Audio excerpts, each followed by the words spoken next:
اور عمر سے سوال کیا، اور عمر سے عمار نے کیا کہا، اما تذکر یا امیر المؤمنین، کیا آپ کو یاد نہیں ہے بادشاہ سلامت؟ تو یہ جو لقب ہے عمر کا امیر المؤمنین، یہ تو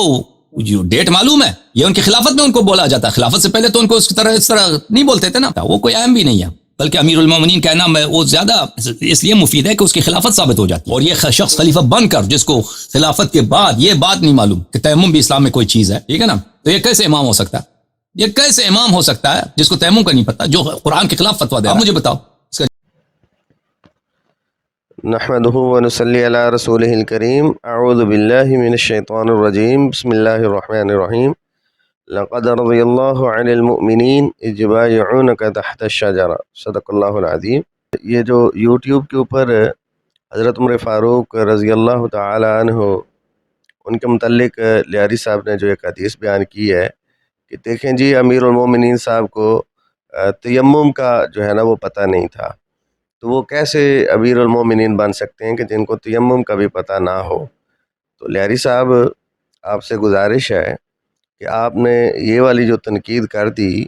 ذرا ہم دیکھتے ہیں کہ حضرت عمر فاروق رضی اللہ تعالی عنہ وہ ایسی شخصیت ہیں کہ متعدد مقامات پر ان کی جو خواہش رہی ہے، اللہ رب العزت نے انہی کو قرآن مجید کی شکل میں نبی اکرم صلی اللہ علیہ وسلم پر نازل فرما دیا۔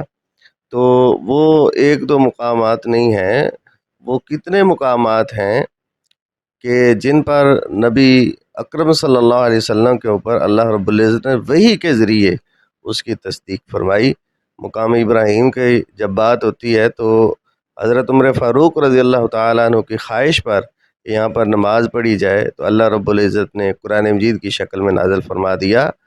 اور امہات المومنین کے پردے کا مسئلہ ہے تو وہ بھی حضرت عمر فاروق رضی اللہ تعالیٰ عنہ کی خواہش تھی تو اللہ نے قرآن نازل فرما دیا۔ تو بھائی یہ کتنے مقامات میں آپ کو گنواؤں؟ متعدد مقامات ہیں، اور محدثین نے لکھا ہے کہ وہ کچھ نے 12 مقامات اور کچھ نے 18 سے زائد مقامات یہ گنوائے ہیں کہ جو حضرت عمر فاروق رضی اللہ تعالیٰ عنہ جو سوچتے تھے تو اللہ رب العزت اسی کو قرآن مجید بنا کر جو ہے وہ نازل فرما دیتے تھے۔ تو اگر ان کو کسی بات کا بعض دفعہ نہیں پتہ چلا تو یہ وہ انسان تھے، تو غلطی ہو سکتی ہے، بھول ہو سکتی ہے، یہ کوئی ایسی بڑی بات نہیں ہے۔ تو ہم آگے بات کرتے ہیں، آپ کس کے اوپر جو ہے وہ فتوے لگائیں گے؟ ہم سب سے پہلے تو دیکھیں نا، ہمارے نزدیک تو یہ ہماری آنکھوں کی ٹھنڈک ہے، حضرت عمر فاروق رضی اللہ تعالی عنہ عشرہ مبشرہ، اور حضرت علی رضی اللہ تعالی عنہ ان کی شان کے کیا کہنے۔ اور آپ کے جو نظریہ ہے کہ جس کے تحت جو امام ہیں وہ انبیاء علیہ السلام سے بھی زیادہ فضیلت والے ہیں اور معصوم عن الخطا ہیں، تو حضرت علی رضی اللہ تعالی عنہ انہوں نے جس وقت وہ چند لوگ تھے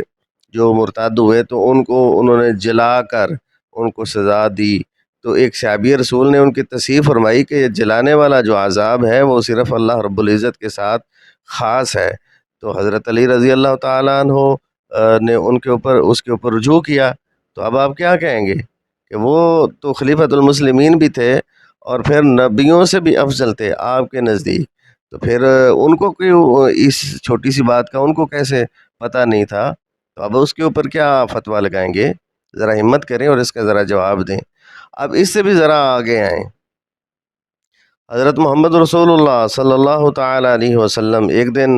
گزرے اور کچھ صحابہ کرام جو ہے وہ کھجوروں کے متعلق جو ہے کاشتکاری کا وہ طریقے پہ بات کر رہے تھے، تو نبی علیہ السلام نے طریقہ بتلایا کہ آپ اس طرح کی کاشت کریں تو آپ کو کھجوروں کا جو پروڈکشن ہے وہ زیادہ ملے گی۔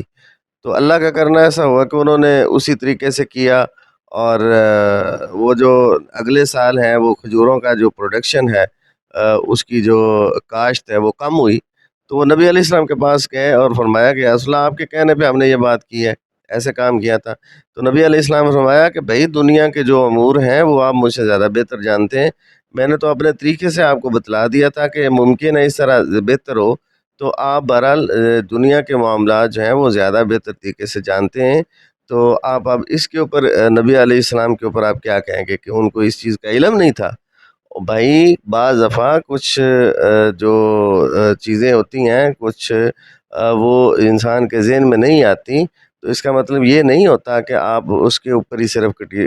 کریٹیسزم کریں۔ حضرت عمر فاروق رضی اللہ تعالی عنہ، ان کے متعلق جو ان کی خواہش کے مطابق آیات قرآن نازل ہوئی ہیں، ان پہ بھی ذرا بات کریں کہ ان سب کو چھوڑ کر تو جو ایک مخصوص جانور ہوتا ہے اس نے بس صرف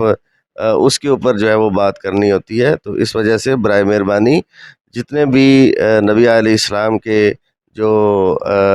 برگزیدہ صحابہ کرام ہیں، ان کے اوپر ہمیں اس طرح کی تنقید سے، غیر ضروری جو تنقید ہے اس سے اجتناب کرنا چاہیے۔ ان کے اوپر تو ان کو کچھ نہیں ہوگا، لیکن وہ ہمارے لیے جو ہے وہ لمحہ فکری ہے، اور ہمارے جو ایمان کا جو ہے وہ خطرہ ہے ہمارے ایمان کو، اگر ہم ان کے اوپر اس طرح کی گفتگو کریں۔ اللہ رب العزت ہمیں نبی علیہ السلام کے جو یار ہیں، نبی علیہ السلام کے جو صحابہ کرام ہیں، ان کی عزت اور اکرام کرنے کی اللہ ہمیں توفیق نصیب فرمائے۔ والسلام علیکم ورحمۃ اللہ وبرکاتہ۔